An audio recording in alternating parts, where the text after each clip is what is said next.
Hello, people. As you watch this video and as we leave the Sea of Galilee and climb the tall mountain out of that area and head on up toward Mount Carmel, we will see the Sea of Galilee behind us for many miles as we climb these mountains out of this area and go to see Mount Carmel. If you don't know what Mount Carmel is, go to 1 Kings chapter 18 in the Bible and you'll find the whole story. Mount Carmel's highest point is a little over 1,800 feet and 14 miles long. Enjoy the scenery as we go in the meantime. The scenery is so amazing. The other side of the Sea of Galilee is so barren, so rocky, and this side is so green. And we keep going up and back and forth, switchbacks. I know it's not like being there yourself and seeing it, but maybe we can be the eyes again to those of you that will never have a chance to go to the Holy Lands. We're very blessed to be able to do this, so thank you so much in advance, and enjoy as we go.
And we saw Mount Carmel from afar as we traveled toward it. We saw it for a long time before we got there.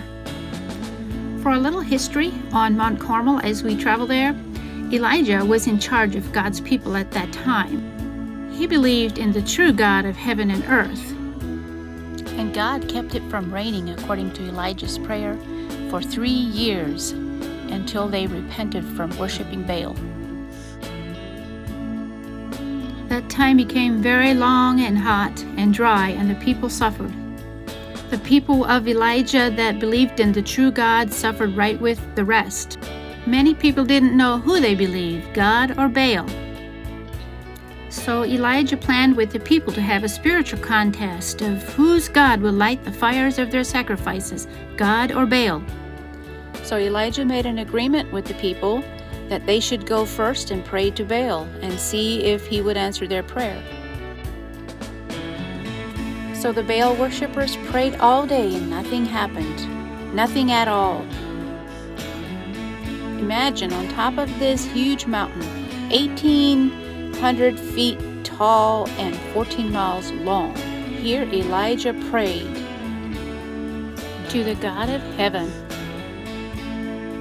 Elisha's prayer to the true God was answered that day, and fire was brought down from on high. The true God sent the fire, consumed the sacrifice, and the stones and the water and everything that they had poured upon it. By that evening, there was no question whose God was the real God, and they turned and looked out toward the sea, and they saw a little cloud coming, and soon thereafter the rains came, and they were so happy. So here we are walking around on top of Mount Carmel and looking at their courtyard and going up on their observation deck, where is the spot where they think that all the sacrificing had taken place during Elijah's time. After the contest, and they believed in Elijah's true God, the 450 Baal worshippers were executed right there on that place on Mount Carmel. This white monument was erected in honor of this happening that happened this day on top of Mount Carmel. The people that witnessed this happening that day had no question about the true God.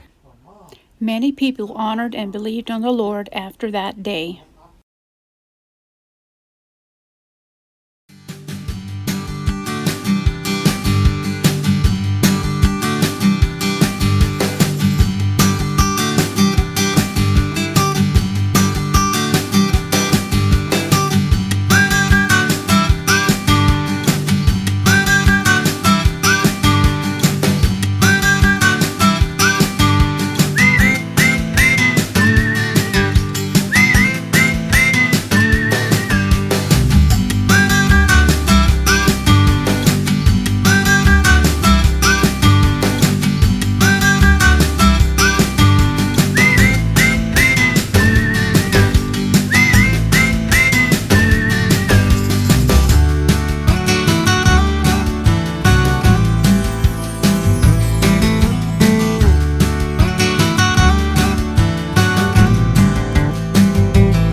You got it. One of the hand this to you and go back downstairs.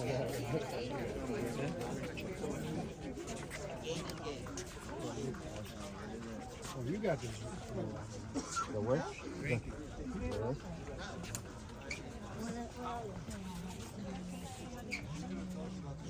Thank you, man. No problem.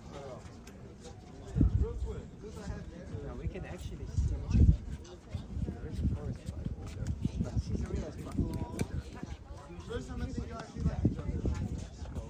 Caesarea is down there, and actually Tel Aviv is down the coastline to the south, and of course this is the Mediterranean.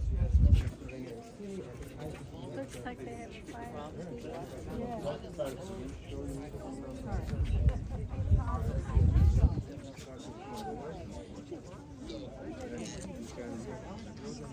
All right.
Here's more of the beautiful rock and flower gardens that we saw here. And the huge cactuses. Many people, many different groups were here. And it was just a beautiful time to think about what had happened here. And now you know what Mount Carmel in the Bible is all about as well. We hope you enjoyed this video as we go for lunch, have some pictures, and enjoy the rest of our day.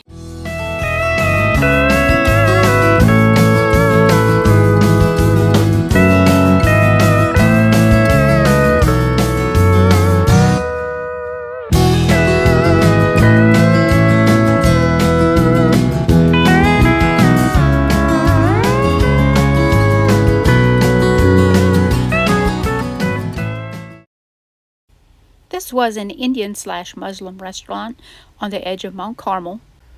We had the choice of the meal and a drink, and also an ice cream bar if we wanted to. The kitchen was through these double doors that you see here. This is the front overflow dining room, and since I didn't video the main dining room in the back, I did this dining room. It's more beautiful than the one in the back was anyway.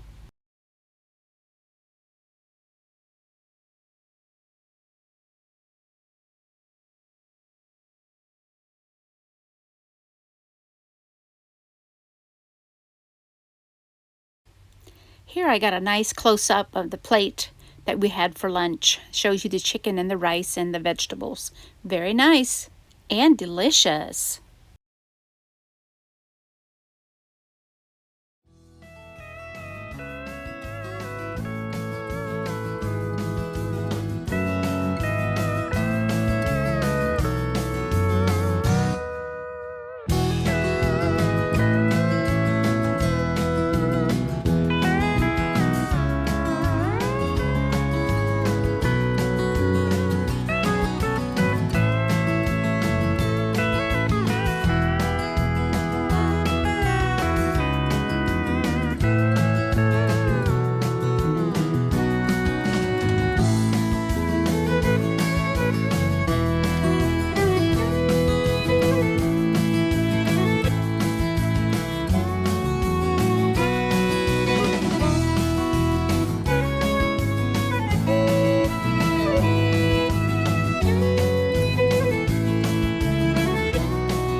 Here we are touring the great aqueduct of Caesarea that was built by King Herod the Great.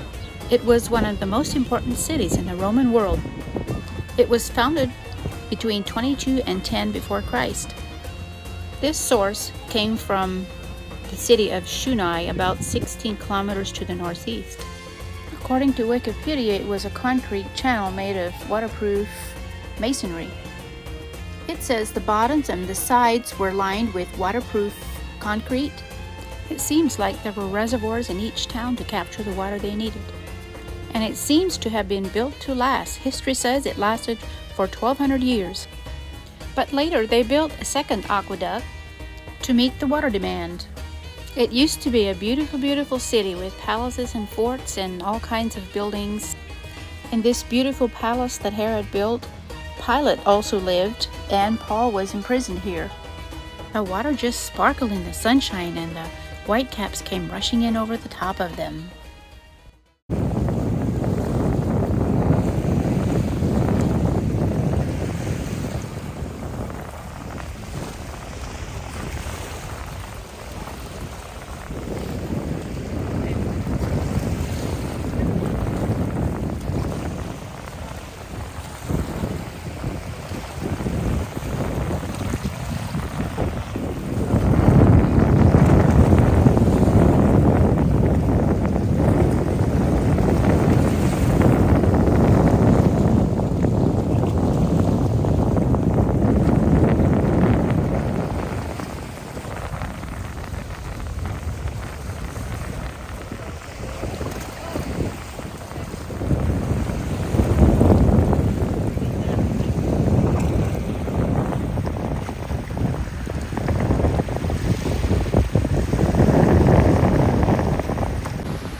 I'm giving you a visit again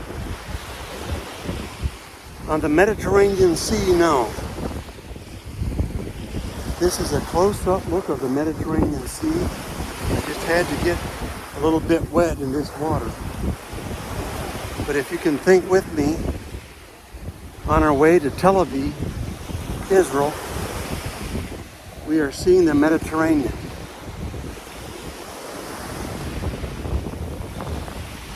In the background,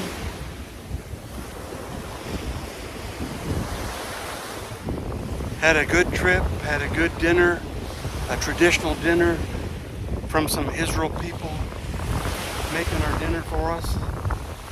And just enjoying our day, heading toward the airport, staying in Tel Aviv tonight, and then flying out of Israel back over into Europe. So, thank you for traveling with us and being with us. Just giving you a little bit of heads up on what we're doing.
Take me back to the old dirt road where Mama and Papa used to go.